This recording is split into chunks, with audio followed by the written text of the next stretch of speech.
بسم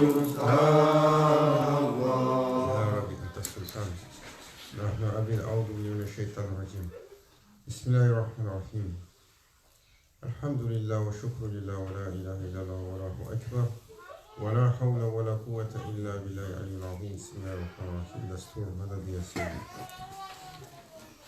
مدد سلطان الأولياء دستور مدد يا رجال الله وأنا شيخ محمد نازم الحقاني دستور مدد الحق يا كتب التصارف دستور بسم الله الرحمن الرحيم أطيعوا الله أطيعوا الرسول وأولي الأمر منكم سيدنا شاو نقشبند il a commencé son assemblée en disant souvent tariqatuna sahba wal khayru fil jamaïa. Notre chemin, c'est la sohba, c'est le compagnonnage. Notre chemin, c'est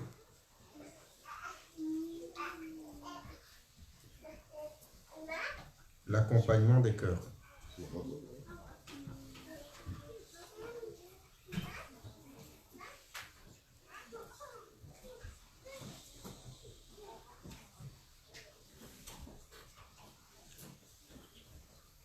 Et Sohba, le compagnonnage, il se fait par rapport au Cheikh. We keep company to the murshid, to the guide, to that one that we are following on the path of spiritual education.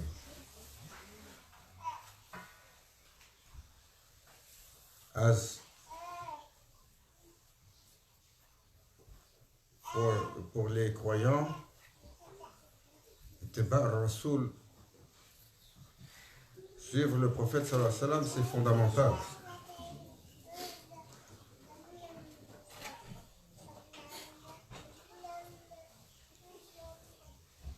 Ati'u Allah, ati'u Rasoul.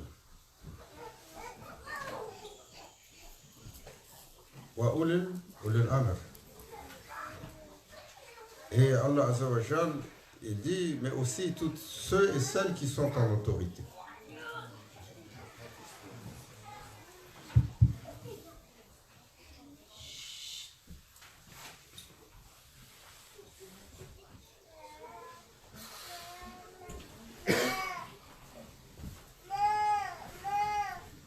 L'autorité spirituelle,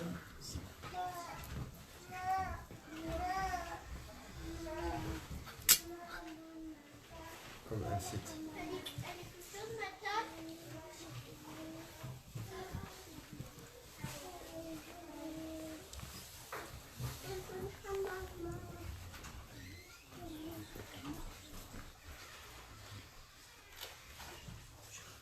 L'autorité spirituelle,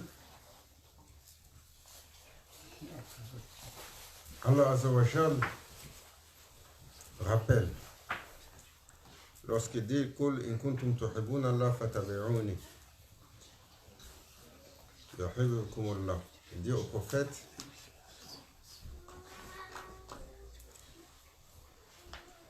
si vous aimez Allah, dis-leur ya Muhammad, si vous aimez Allah, suivez le prophète et Allah vous aimera.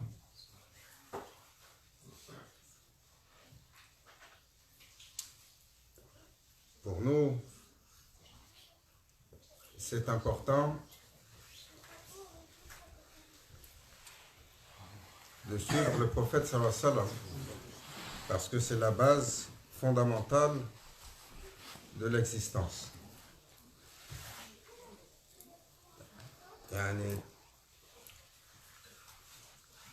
L'humain il doit suivre quelqu'un.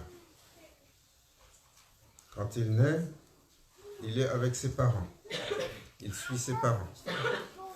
Et par la suite, à travers la vie, toujours, il va arriver, s'il veut avancer, s'il veut évoluer dans toutes les choses, que ce soit les choses de la dunya, que ce soit les choses de la Mawla, human being has to follow someone permanently.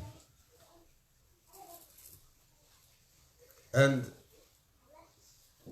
the ultimate following is Hadrat Rasul Abdul Salatu Wassalam.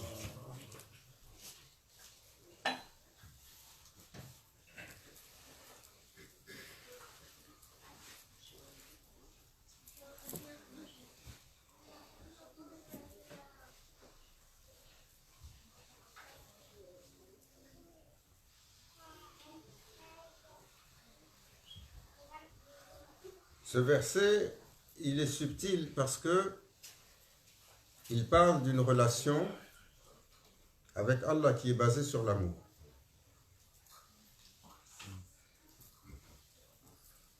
Parce que le carburant fondamental pour le serviteur, ça doit être l'amour. Mahabbatullah.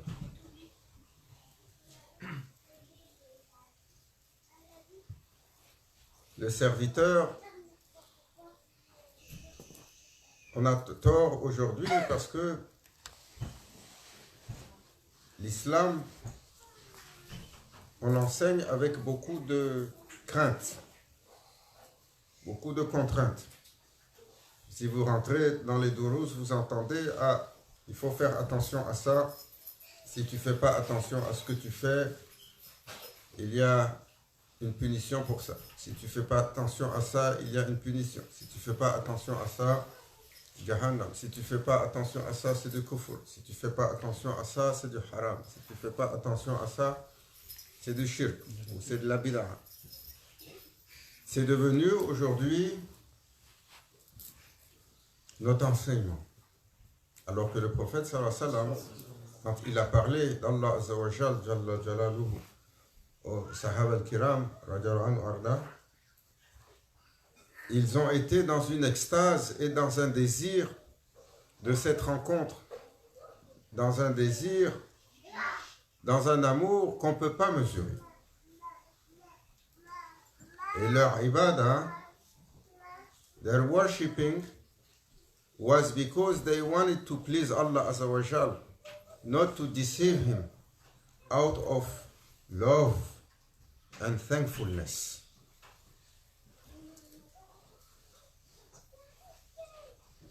Alors pour nous, le compagnonnage, comme il a été le compagnonnage qu'il y a dans une tariqa, il imite le compagnonnage que Sahaba al-Kiram, ils ont fait avec Sayyidina Muhammad Abdul Salatu Wassalam. Ils ont été avec lui de jour, de nuit, en public, en privé, dans l'espace de Ibadah, sur le voyage, sur le champ de bataille. Ils ont été dans la concertation, que ce soit dans les affaires personnelles, dans les affaires de la famille, dans les affaires de l'État. Ils ont été en responsabilité parce qu'il en a mis beaucoup en responsabilité pour telle ou telle chose. Et au fur et à mesure des années, ce compagnonnage physique était le prophète sallallahu alayhi wa sallam, il était en train de polir leur cœur, de polir leur caractère et de déverser dans leur cœur ce que Allah Azza wa Jal a donné qu'il portait en lui. Comme il a dit à propos de Sayyidina Abu Bakr al-Siddiq. Ce que Allah Azza wa Jal, il m'a accordé, je l'ai déversé dans son cœur. Mais le compagnonnage au cher, s'assoient sur un autre compagnonnage. Le compagnonnage les uns aux autres.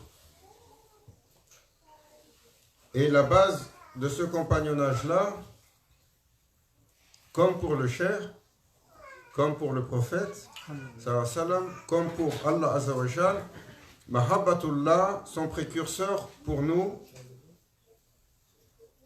pour approcher Allah Azzawajal à travers l'amour. Comment les compagnons, Sahaba al-Kiram, ils ont approché, ils ont rencontré le prophète sallallahu alayhi wa sallam. Ils l'ont aimé, ils ont aimé son caractère, ils ont aimé ce qu'il portait sur lui, comme manifestation tajalliyat d'Allah Azzawajal. Ce qui était descendu sur son cœur les touchait. Et plus leur amour pour le prophète sallallahu alayhi wa sallam était grand, plus leur amour pour Allah Azzawajal était grand. C'est ce qu'on appelle tawassul en islam. Utiliser un moyen. It's a mean to reach Allah Azzawajal, to reach Allah's love of Allah. If you love the messenger, l'amour du messager, c'est pas une fin en soi, c'est un moyen.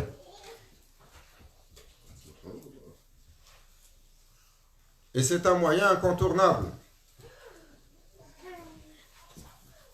C'est un moyen sur lequel Allah Azzawajal,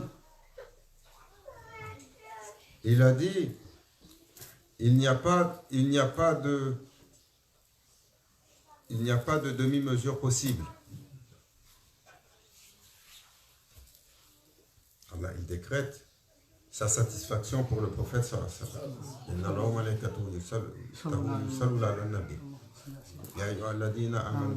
sallam. L'amour pour le prophète sallallahu alayhi wa sallam, Allah Azzawajal, il nous le manifeste lorsqu'il demande que l'on montre notre déférence, que l'on montre notre respect au prophète sallallahu alayhi wa sallam en lui adressant la louange. Parce que cette louange, tout de suite, elle bâtit un relationnel.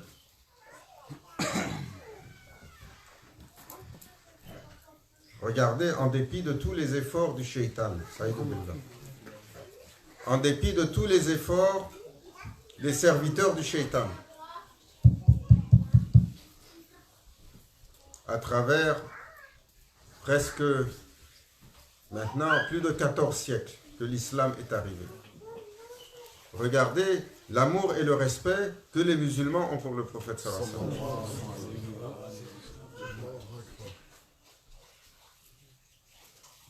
You cannot find Muslim except they have a respect and they have love of Prophet sallallahu alayhi wa sallam. And they have respect and they have love for Anbiya wal Mursalin wa Sahaba al-Kiram.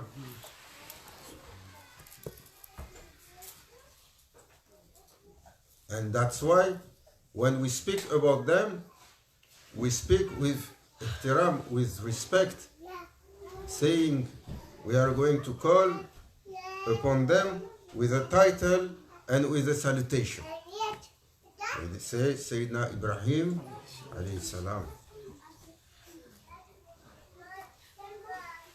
And as soon as we mention his name, quand on mentionne leur nom, tout de suite, on a pour eux une impression de grandeur.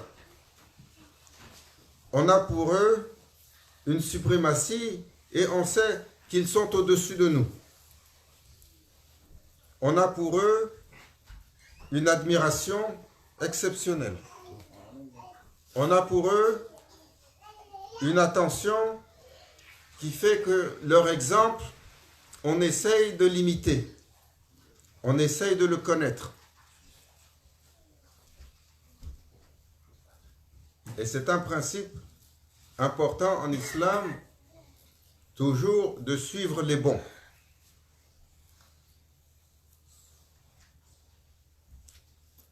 Mais l'humain, il a une dimension où il a besoin de relationner avec quelque chose qui est tangible pour lui.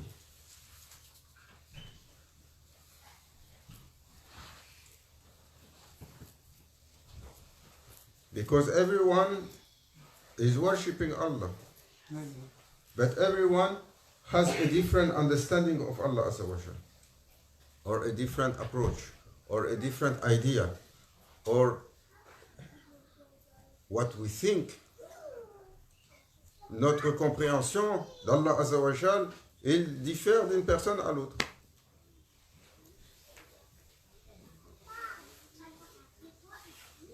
Et nous avons une construction, chacun, nous avons une construction entre notre cœur, entre notre esprit, entre ce que le cœur il ressent et ce que le aql il comprend et ce que l'imagination il bâtit.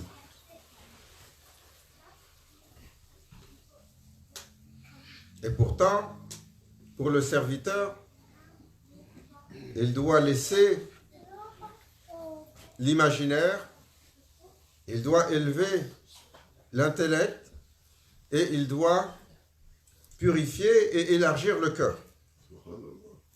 Parce que Allah Azza wa Jal, il décrète, rien ne peut porter la manifestation d'Allah Azza wa Jal, ni les cieux ni les terres, illa qalbul mu'min, mais sauf le cœur du croyant. Qalbul mu'min, baytullah, c'est la maison d'Allah, le cœur du croyant.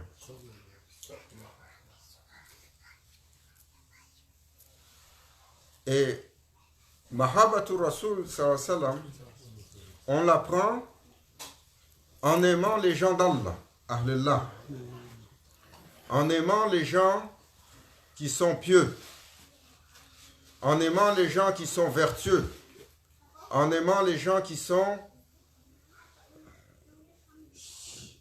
purs de l'intérieur et dont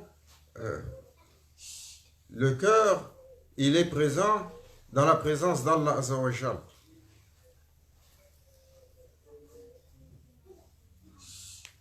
C'est pour ça que le prophète sallallahu alayhi wa sallam, il a parlé de cette catégorie d'hommes. Il a dit le croyant. Le croyant, le mu'min, is not like Muslim. Everyone can claim to be Muslim.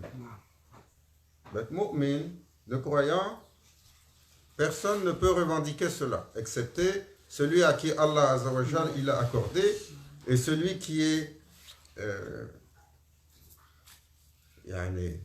certifié. Qui donne la certification? Afdalu salatu wa salam, il peut donner la certification.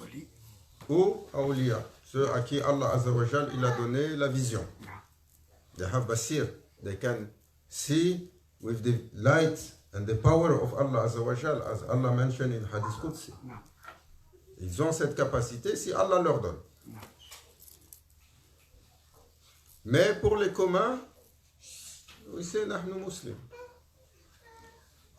Pour le croyant, le prophète sallallahu alayhi wa sallam, il a dit, quand tu le vois, tout de suite il te rappelle à Allah. Juste quand tu le vois, juste quand tes yeux se posent sur lui, ton cœur, il commence le dhikr.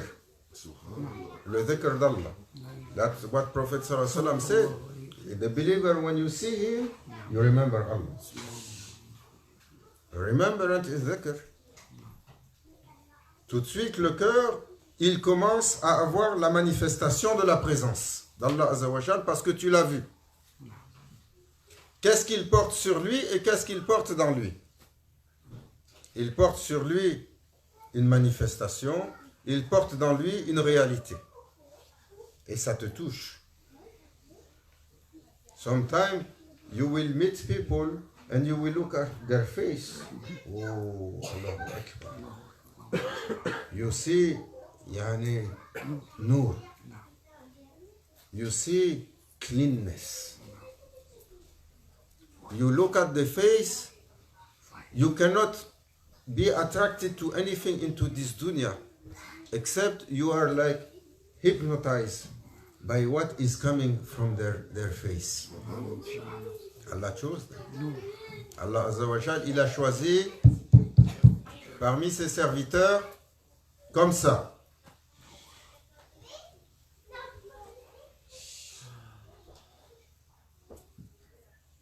Et toujours, le croyant, il doit chercher leur compagnie.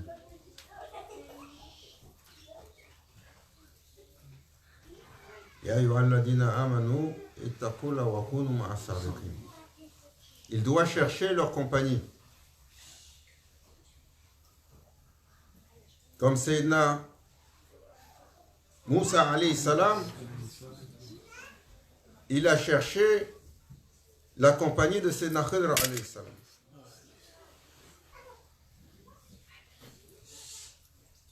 Parce que Sayyidina Khidr alayhi salam, Allah Azza wa Jal a fait de lui le dépositaire d'une hakika, d'une réalité qui n'est pas commune. Et sur la connaissance, sur l'élévation spirituelle, alors c'était une nécessité. Si for one of the highest, because Sayyidina Musa alayhi salam kalimullah, and he is from Ulul Azm.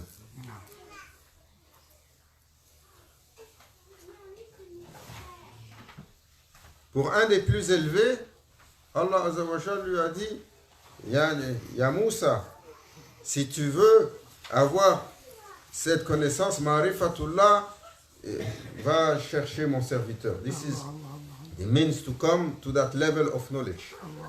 It's tawassul, is a mean. I don't grant it to you until you go to look for my servant to whom I granted that level of knowledge and hakika. Go and look for him. Va, ya Moussa, chercher ce serviteur qui est dépositaire de cela. Et il est l'un des plus élevés parmi les prophètes. Malgré cela, il a eu le besoin de chercher un parmi les serviteurs d'Allah Azza wa Jal qui a été décoré par une manifestation particulière pour avoir cela. Et qu'est-ce qu'on va dire pour nous? Pour les arrogants qui disent « Oh, vous avez besoin de personne ». Nous, on va directement à Allah, on a besoin de personne. This is kibr. Ça c'est takabbur, c'est l'arrogance. L'arrogance, Allah Azza wa Jal, il dit de kibr, même un zahra, s'il y a un atome dans ton cœur, tu ne vois pas le paradis. Tawba, astaghfirullah. Parce qu'on a tous takabbur, on a tous le kibr en nous. Ce caractère qui est hideux. Ce caractère qui est hideux. Le serviteur, il est humble. Il n'est pas fier. Il n'est pas arrogant. Il n'est pas condescendant. Il n'est pas prétentieux. Il est humble. Wallahu alam. Il a une connaissance. Toujours Allah est le plus grand connaissant.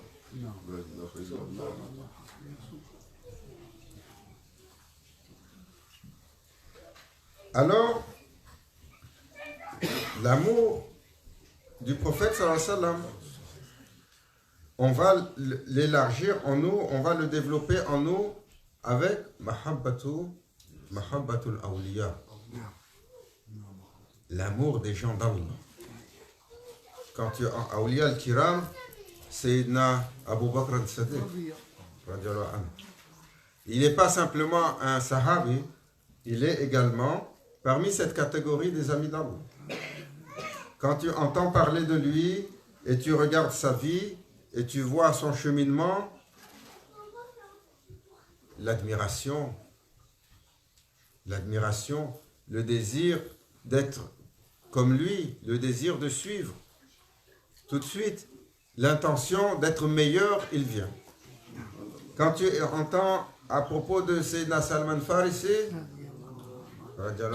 Arda, tout de suite, alors arrive un désir de les imiter et le regret de ne pas les avoir accompagnés ou de ne pas les avoir connus. Ou quand tu entends à propos de Sayyidina Sa'ad ibn Waqas, ou de Sayyidina Khalid ibn Walid, ou de Sayyidina Hamza, ou de Sayyidina Talha, ou de Sayyidina Zubair, ou de tous ces magnifiques, parmi les magnifiques, les honorés, les étoiles dans le ciel obscur, qui ont guidé la Ummah, qui ont hérité sur l'héritage du prophète sallallahu alayhi wa sallam et qui ont tenu la voûte de l'islam pour qu'elle nous parvienne. Quand tu entends à propos de Sayyidina Cheikh Abdul Qadir Jilani ou de Sayyidina Cheikh Muhyiddin Chishti ou de Sayyidina Cheikh al-Akbar, Cheikh Muhyiddin ibn Arabi, ou quand tu entends à propos de Myanmar ou Sayyidina Cheikh Nizamuddin Kubra, ou Sayyidina Cheikh Ahmed Rifa'i, ou Sayyidina Cheikh Ahmed Tijan, ou Sayyidina Cheikh Alawi, ou Sayyidina Cheikh Moulay Darkawi, toujours ces gens, on regarde leur vie, on entend leur nom, tout de suite, le cœur, il a le désir d'essayer d'être comme eux. Parce que Allah Azza wa Jal les a favorisés. Toujours, Maulana Cheikh, il nous rappelle, quand tu mentionnes les gens de la piété, tu mentionnes les gens qui sont salih, qui sont purs, Allah fait descendre la miséricorde. Il fait descendre quelque chose. Mais, Mahabbatul Awliya, il a également un précurseur. Le précurseur de Mahabbatul Awliya, avant, before you are going to say, oh, I am going to look for Awliya and I am going to start loving them, you have to train your heart to love. Il faut apprendre au cœur à aimer. Il faut apprendre au cœur à aimer. Et à aimer qui? Mahabbatul Ikhwan. L'amour de nos frères sur le chemin de l'islam, de ceux que nous côtoyons. L'amour, nous avons l'amour de nos enfants ou de nos parents ou de notre famille. Mais sur le chemin, nous allons rencontrer tous les jours nos compagnons de chemin. Et nous allons rencontrer tous les jours ceux que Allah Azza wa Jal, il a destinés sur notre chemin. Ils sont nombreux. Le prophète sallallahu alayhi wa sallam, il était une fontaine d'amour. He showed kindness, love and respect to all. À tel point, il a montré tellement d'amour pour les gens, tellement d'attention, que les gens, il disait parmi les compagnons, s'il vient et il te parle, par Allah, tu jures que tu es pour lui la personne la plus importante dans la création. Tellement il te donne son attention, tellement il est dédié à toi, tellement son ressenti pour toi qui est apparent et qui émane de lui est un ressenti de respect et d'amour. Alors, pour se pratiquer, parce que pour nous,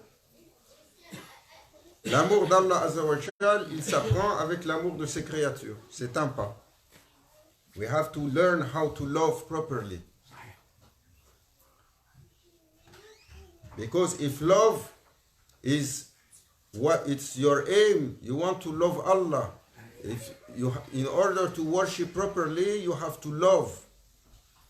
As Prophet sallallahu alayhi wa sallam said, le prophète sallallahu alayhi wa sallam, il a dit, tu dois aimer le prophète plus que tu t'aimes toi-même. Donc tu dois te questionner. Avancez un peu, il y a beaucoup de monde. Tu dois te questionner.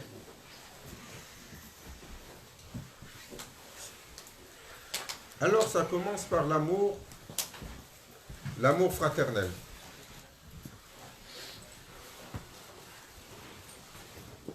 Comment est-ce que cet amour fraternel, il se manifeste entre nous? Et ça, pour nous, c'est la partie la plus triste.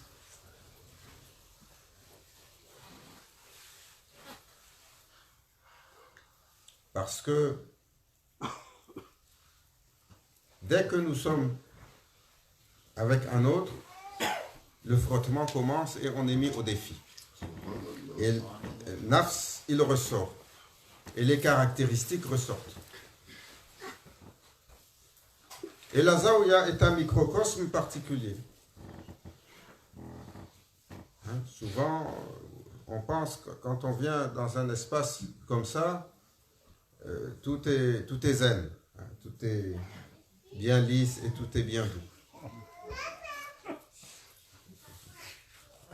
Mais tout de suite, on voit qu'il y a des choses qui piquent en dessous et ça commence à frotter. Comme ça a été pour les compagnons. Comment ils se sont frottés les uns contre les autres, au point de se faire pleurer, au point de se faire des coups, au point de se faire des tours. Ils se sont amusés les uns avec les autres. Mais ils se sont frottés.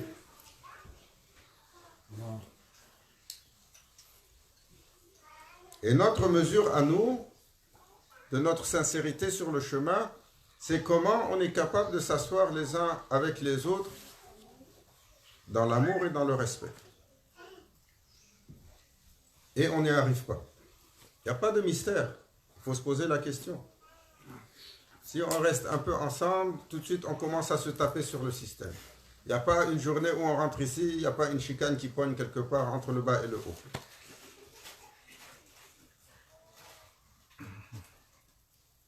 Et cette douceur qui doit émaner de nous les uns pour les autres, au lieu que cette douceur, elle sorte comme le prophète sallallahu alayhi wa sallam nous a demandé et nous a montré.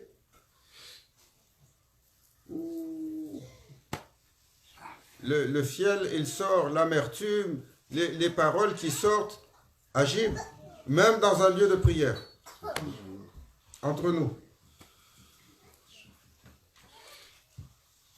La distance et la froideur et un esprit de compétition. Compétition sur quoi? Compétition sur quoi? Sur quoi on veut compétitionner? Quand tu rentres dans la présence avec ton frère en islam, tout de suite tu dois te poser la question, comment tu dois te comporter pour que Allah il est content avec toi.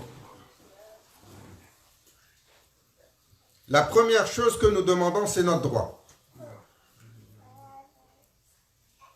Et la plupart du temps, nous demandons un droit qui ne nous est pas dû. Et notre tolérance, elle n'est pas plus grande que ça. Les uns envers les autres.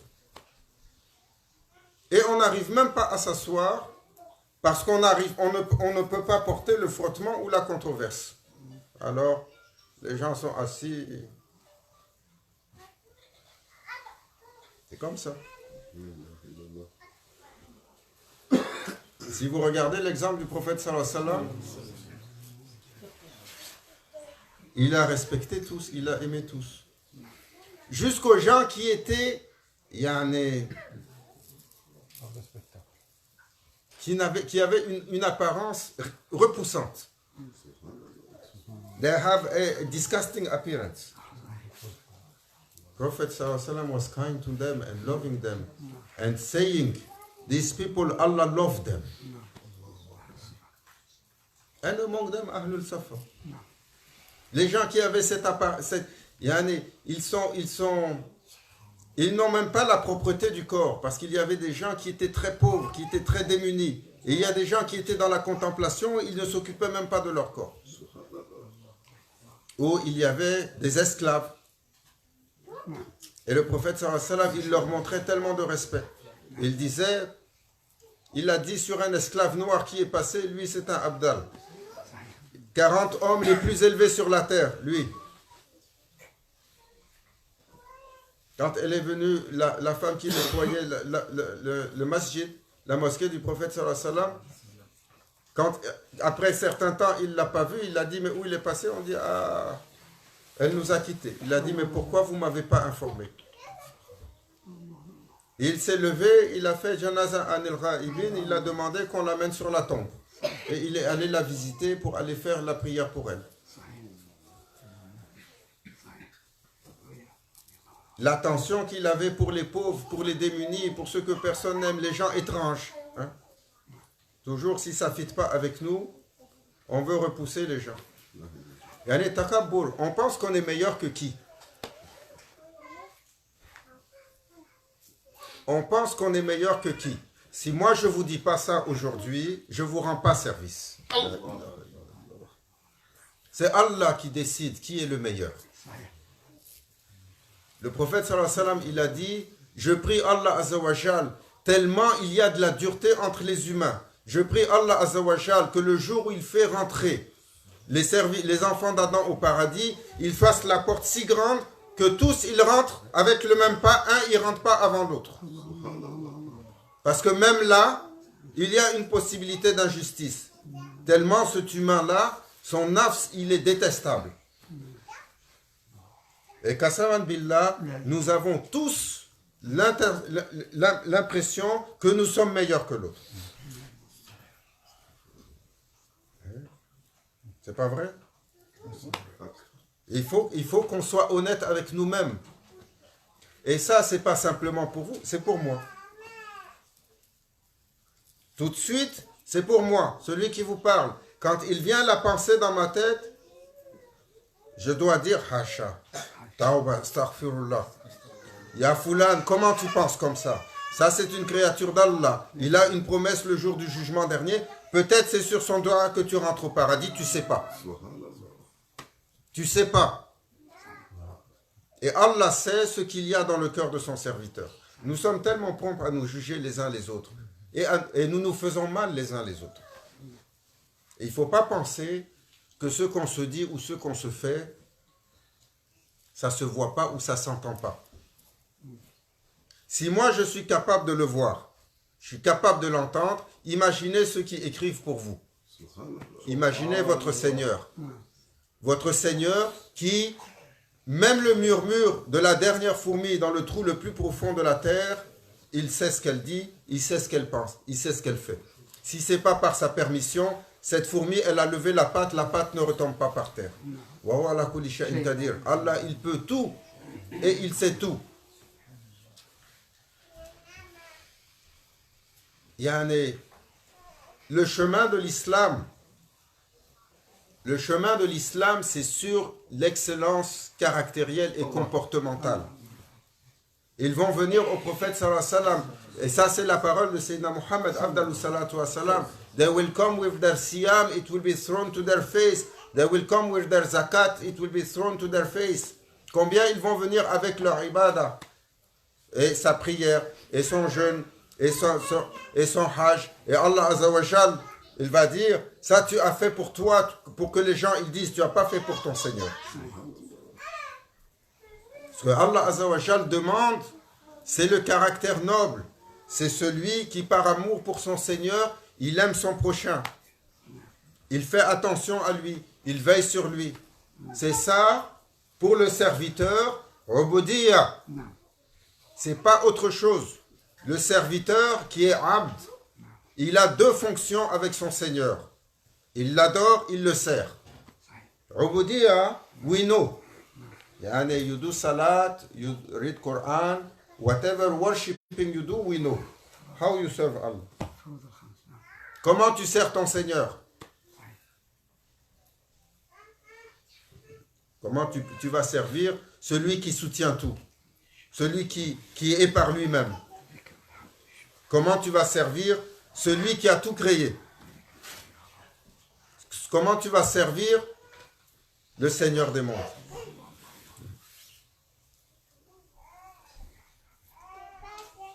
Allahu Akbar.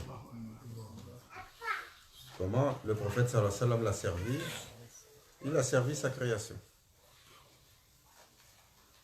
La dimension de nous qui se met en service pour les autres, c'est ça qui est le service à Allah.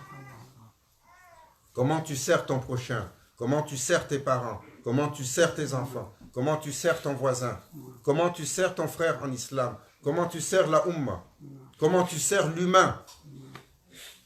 We are thinking ourselves to be better than others. Not only our brothers in Islam, we think ourselves to be better than everyone. Quand on regarde les gens, pour nous, c'est pas des croyants. Et Yahoud, c'est pas un croyant. Toute sa vie, tu peux pas trouver quelqu'un qui a quelque chose à dire contre lui. Toute sa vie, il n'a pas dit un mensonge. Toute sa vie, il a eu peur de faire mal à son prochain. Toute sa vie, il a essayé de garder le caractère vertueux. Qu'est-ce qui lui manque? Allah Azza wa Jal a fait que sa destinée, il est venu dans une famille, il n'a jamais dit la ilaha illallah Muhammad Rasulullah. Mais tout son comportement, comme l'excellence caractérielle que le prophète sallallahu alayhi wa sallam a demandé. Tout le monde en a rencontré. Tout le monde. Pour nous faire penser.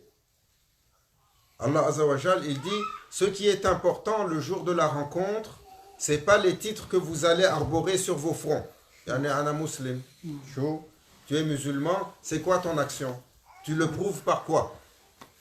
Ce qui importe ce jour-là, c'est l'état du cœur, la pureté du cœur. Comment tu as maintenu cet état par amour pour ton Seigneur? Comment tu as été envers ton prochain? C'est le barème constant pour le serviteur, son rapport à l'autre. Comment tu sais à propos de toi, regarde comment tu es dans ton rapport avec tout ce qui t'entoure. And every day, tous les jours, nous nous transgressons les uns les autres. Tous les jours, même le lien de fraternité, il est difficile à maintenir. Si on n'a pas parlé dans son dos, voilà, on l'a poussé un peu. Si on ne l'a pas poussé, on a tiré l'assiette devant lui. Si on n'a pas tiré l'assiette devant lui, on a pris son droit. Si on n'a pas pris son droit, on se moque de lui. Si on ne se moque pas de lui, on lui dit une parole qui est désagréable. Ça, c'est l'exemple du prophète sallallahu alayhi wa sallam. Même pour ceux qui ont tué ses compagnons, même pour ceux qui ont martyrisé ses compagnons, qui lui ont fait tellement de peine, il a montré l'amour. Il a montré le respect. Il a montré la douceur. Il leur a pardonné. Quand les gens envoyaient les enfants pour lui lancer des cailloux, ils lui ont cassé la dent. Et que Allah Azza wa Jal, cette journée-là, tellement la colère d'Allah s'est levée, il voulait fermer la création. Quand il a dit à Jibril, si une goutte de sang touche le sol, la vie s'arrête sur la terre. La bouche de mon bien-aimé, quand il a reçu la pierre. Sayyidina Jibril, alayhi salam, il a dit, l'ordre le plus lourd que j'ai porté, la vie des enfants d'Adam se serait arrêtée ce jour-là sur la colère d'Allah. Et quand c'est arrivé, le prophète sallallahu alayhi wa sallam, il était blessé, il était humilié. Ils l'ont chassé avec des enfants. Il a prié pour eux. Quand la montagne a dit, Ya Rasulallah, juste ton ordre. Il a dit non. Parmi leurs descendance, il y a des bonnes personnes qui vont venir.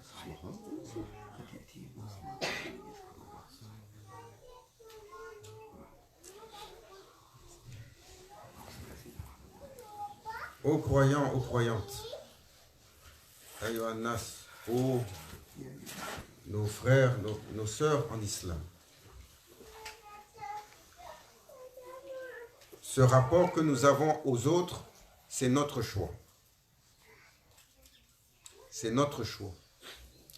Si notre intérieur ne va pas bien, ce n'est pas la faute à quelqu'un d'autre. Si nos affaires ne vont pas bien, ce n'est pas la faute à quelqu'un d'autre.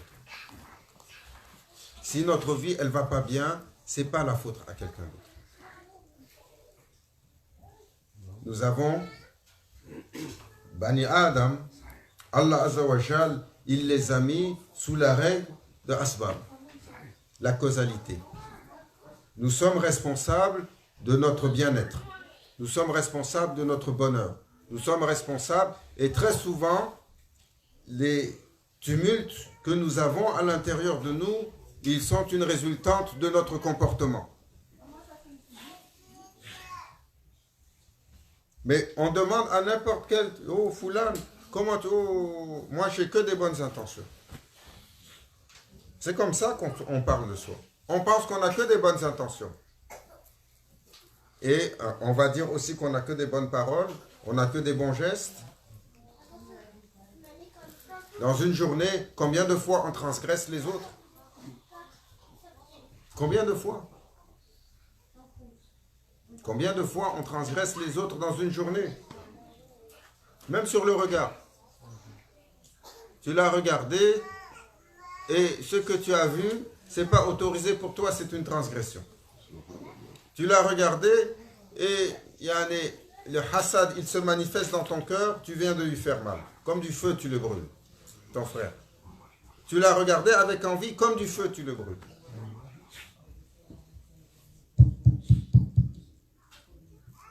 Il y a la sohba. Quand il y a les enseignements,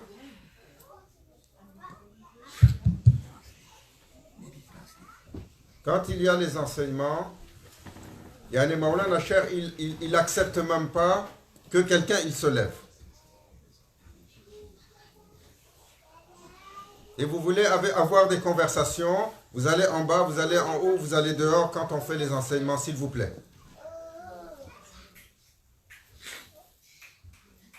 Déjà, c'est difficile de garder la concentration parce qu'on est beaucoup et il y a les enfants. On fait un effort. Yani, Zaouya, on est très relax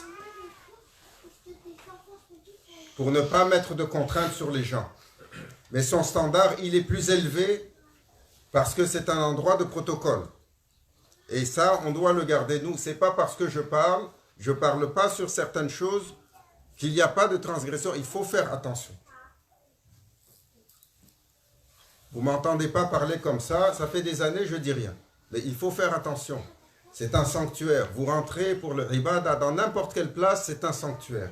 Il y a un protocole. C'est la seule place que vous connaissez où les gens peuvent être relax comme ça et ne pas remplir les protocoles. Vous rentrez dans n'importe quelle mosquée ici à Montréal, vous allez voir si vous pouvez relaxer comme vous relaxez ici. Donc, il faut tenir une mesure et nous devons garder cette mesure-là, nous. C'est ça le symbole de l'excellence. Celui qui est contraint, c'est le premier niveau de l'islam, c'est la charia. Celui qui évolue, son intérieur, il commence à se développer, alors la contrainte n'est plus nécessaire. Il fait les choses par amour et par dévotion, jusqu'à ce qu'il atteigne Ihsan, l'excellence. Et quand arrive l'excellence, il adore son Seigneur comme s'il le voit. Son action sur terre, elle devient dans le Ihsan. Il est dans l'excellence, il n'est plus dans la transgression. Et le fait d'être dans un espace où il y a moins de contraintes, c'est pour qu'on apprenne à se discipliner soi-même, à se retenir soi-même, et qu'on apprenne le protocole de la noblesse caractérielle en toutes circonstances et en toutes choses. Allah Azza wa Jal nous accorde le discernement, qu'il nous pardonne pour nos manquements ou nos transgressions, et moi avant vous. Qu'Allah Azza wa Jal nous accorde le bienfait de ce mois, Shahr Rajab. et sa valeur et sa vertu. Amen. Et qu'il allège, de par la grâce de ce mois, le fardeau. Nous sommes en train, Rajab, nous sommes en train de passer une période difficile, qu'il allège le fardeau des gens qui sont sous cette difficulté. Rajab Ajaib, Maulana Cheikh, il disait, c'est un mois difficile qui annonce, il n'est pas difficile, mais vont s'ouvrir des choses qui vont frapper l'imaginaire, et des grandes choses et des choses difficiles. Comme c'est arrivé pour nos frères en Nouvelle-Zélande. Ça, c'est comme un cauchemar. La folie des humains. Comme un cauchemar. Inch'Allah, Allah Azza wa Jal, pour eux, il leur accorde d'être shuhada. Parce qu'ils ont deux conditions, pas une. Ils ont deux conditions pour entrer dans le jardin de la vie éternelle du shahid. D'abord, sur l'islam. Ils ont été attaqués à cause de leur islam. De deux, leur mort, elle est violente et elle est subite. Le prophète sallallahu alayhi wa sallam a dit, quand arrive la mort violente et subite, tout de suite, Allah Azza wa Jal, il accorde alors à ce serviteur-là cette station. Et combien parmi eux, il y en a même des enfants. Inch'Allah, Jannat al-Firdaus. Pour eux, Allah allège la peine et la souffrance des familles, de la communauté. Et qu'il guide les humains sur la sagesse. Parce que ça, c'est le fruit de nous les musulmans, ce que nous avons fait. Et c'est le fruit des non-musulmans pour ceux qui ont instrumentalisé leur politique contre l'islam. Et après, on a des leaders qui disent il n'y a pas d'islamophobie. No Islamophobia, how a Majnun will enter a masjid and kill 50 people like that. Combien de gens, ils vont avoir la responsabilité sur leurs mains? L'humain, il ne pense pas. Tu es un politicien, tu fais ton capital politique sur le sang des autres. Allah les guide.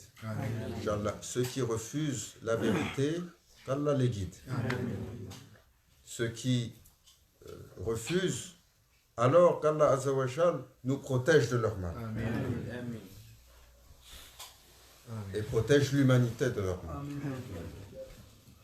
Celui qui tue, il ne sait pas pourquoi il a tué. Celui qui est tué, il ne sait pas pourquoi il a tué. Comme il a dit le prophète sallallahu alayhi wa sallam, une folie insensée. Subhanallah. Il a hadratina bil Fatiha.